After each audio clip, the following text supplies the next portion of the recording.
महेंद्र नामदेव, गाव बेलसर, तालुका जिल्हा पुणे.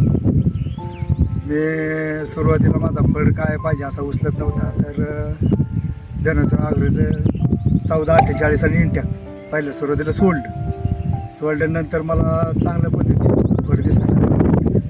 त्याच्यानंतर थोडासा मांडवा आल्या बांधून घेतला आणि माल फुगवणी करता 0946 सोडलं, तर माल चांगल्या पद्धतीत फुगला. अशा पद्धतीने शेड्यूल केलं होतं.